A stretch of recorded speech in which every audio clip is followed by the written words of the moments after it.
लगभग 400 साल पहले बनाई जाने वाली ये बिल्डिंग अपने टाइम की सबसे आलीशान कलाकृति मानी जाती है।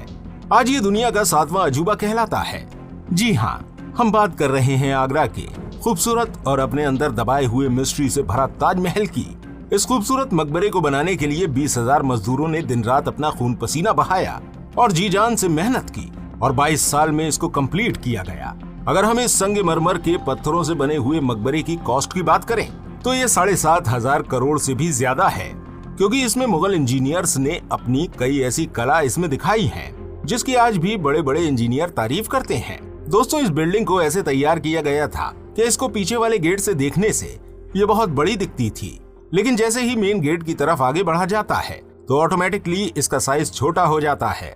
और चौंका देने वाली बात यह है कि इस पे लगे मीनारों को बिल्कुल सीधा नहीं खड़ा किया गया, बल्कि इन मीनारों को थोड़ा बाहर की साइड झुका हुआ रहने दिया। अगर इस मीनार को सीधा खड़ा किया जाता तो वो अंदर की साइड झुके हुए दिखते, इसलिए इस मीनार को बाहर की साइड थोड़ा झुका हुआ रहने दिया। दूसरा कारण ये था कि अगर कोई तेज भूकंप आता तो ये मीनार अंदर की साइड न गिर के बाहर की साइड गिरते, जिससे ताजमहल को नुकसान न हो पाए और मकबरा सेफ बचा रहे। ये मामला शुरू होता है सन 1607 में, जब इंडिया पाकिस्तान में मुगल एम्पायर का होल्ड हुआ करता था। इस दिन मुगल शहंशाह के सबसे छोटे बेटे शहाबुद्दीन मोहम्मद खुर्रम 15 साल का हो चुका था और उसकी खुशी में आगरा फोर्ट में एक आलीशान पार्टी रखी गई। लेकिन इस पार्टी में कुछ खास होने वाला था। मुगल शहंशाह ने अपने बेटे खुर्रम की शादी अपने एक वकील की बेटी से कर दी, जिसको मुमताज महल के नाम से जानते हैं। शहजादे को मुमताज से पहली ही नजर में प्यार हो जाता है। उसके बाद शहजादे ने कई लड़ाइयां लड़ी जिसमें वो विजयी हुआ और इसलिए उसको शाहजहां के नाम से जाना गया। शाहजहां का मतलब होता है दुनिया का बादशाह।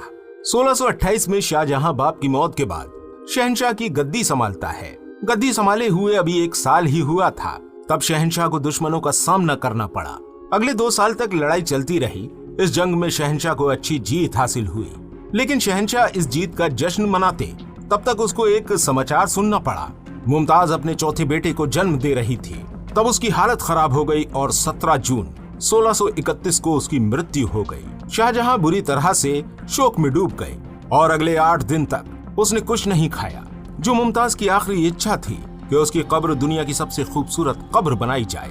और उसके बाद तुरंत शाहजहां ने ताजमहल का कंस्ट्रक्शन स्टार्ट कर दिया। मकबरा नदी के करीब होने की वजह से उसके पिलर खड़ा करना मुश्किल था, क्योंकि नदी के पानी के नीचे वाले बहाव की वजह से मकबरे को नुकसान पहुंच सकता था। इसलिए मुगल इंजीनियर्स ने नदी के नीचे बड़े बड़े कुएं खुदवाए और उसमें पिलर्स को बिठाया गया। इस काम के लिए मजदूरों के साथ साथ हाथियों की बड़ी फौज का इस्तेमाल किया गया और आखिरकार मुगल इंजीनियर की ये ट्रिक काम कर गई और अब दुनिया की सबसे खूबसूरत बिल्डिंग बनने के लिए रेडी हो गई थी। शाहजहां ने इस मकबरे की डिजाइन कुछ अपने बाप के मकबरे की और कुछ अपने दादा के मकबरे की डिजाइन को लिया और इन सबको कंबाइन करने के बाद एक खूबसूरत डिजाइन दिखने लगी। बिल्डिंग को बनाने के लिए लाखों नहीं बल्कि करोड़ों ईंटें तुरंत लाई गईं और इस काम में अंधाधुंध पैसे बहाए जाते थे। समय के साथ साथ शाही खजाना तेजी के साथ खाली होता जा रहा था, लेकिन शाहजहां को कोई फिक्र नहीं थी। बस शाहजहां को ये बिल्डिंग किसी भी हालत में चाहिए थी। कहा जाता है कि इस मकबरे के काम में इतने पैसे लगाए गए थे कि लोगों के पास खाना भी ठीक से नहीं मिलता था। 20,000 कारीगरों के लिए शाहजहां ने आसपास से अनाज और बाजरा मंगा लिया था। इतने सालों की मेहनत के बाद बिल्डिंग का स्ट्रक्चर पूरा हो गया था और अब संगमरमर पत्थरों को लाने की बारी थी।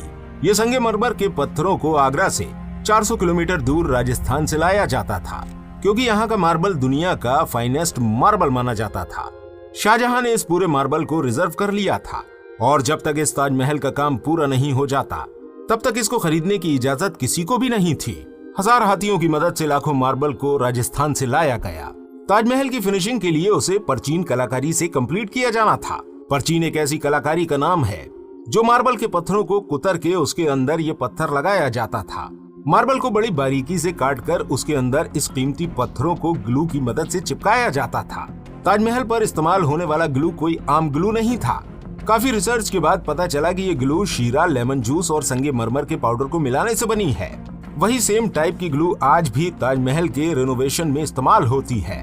ताजमहल की खासियत ये भी है कि वो दिन में 4 बार अपना रंग बदलता है। सूरज निकलने से पहले ये बिल्कुल ब्लैक दिखाई देता है। सूरज निकलने के बाद ये लाइट येलो या पिंक दिखाई देती है।